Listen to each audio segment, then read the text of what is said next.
Yun. Ito lang, ito ni ata isang tindahan. Te, pagbilang po. Ano po yun? Ay, te, meron kayo, ano, meron. Te, may pagbilang nga, may Ano kape kayo. po? Meron po. Yung decaf po ba? Okay ka lang, ate. Saan ka nakakita ng kape na diplato? Ah, wala naman pala eh. Di ba lahat naman ng kape eh, decaf? Talaga, pag binakita ng diplato, sige, bibili ako. Oh.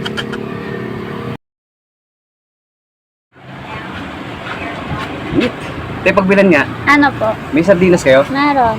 Bilan nga isa. Ah. Te, pwede bang Gcash na lang payment ito? Sige kuya, mas okay yun. Oh, sige, sige, sige. Saan mo na? Sige, mamaya pagbalik ko. Okay.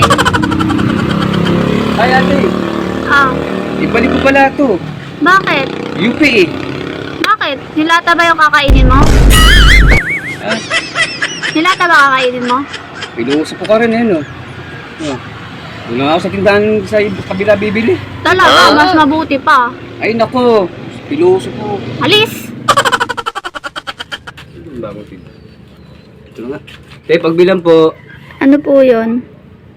Te, meron kayong ano? Meron kayong kape? Wala. Wala kayong kape? Noodles, wala kayong noodles. Wala. Wala rin noodles. Chichirya, meron kayong chichirya. Wala. Soft drinks, wala? Soft drinks? Wala. Candy? Wala. Wala lahat?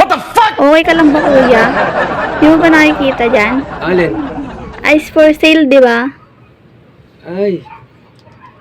Alam mo ate, ang ganda mo sana. Kasi napakabobo mo. Bakit? Alam mo na palang ice for sale ang tindahan, tapos tatanungin mo kung ano bibiling ko. Eh, bobo. Ika. Mas malala pa pala dito sa tindahan. Kala ko, mas okay dito. Mas malala ka pa pala doon kay ate. Ay, naku. Kasi pa.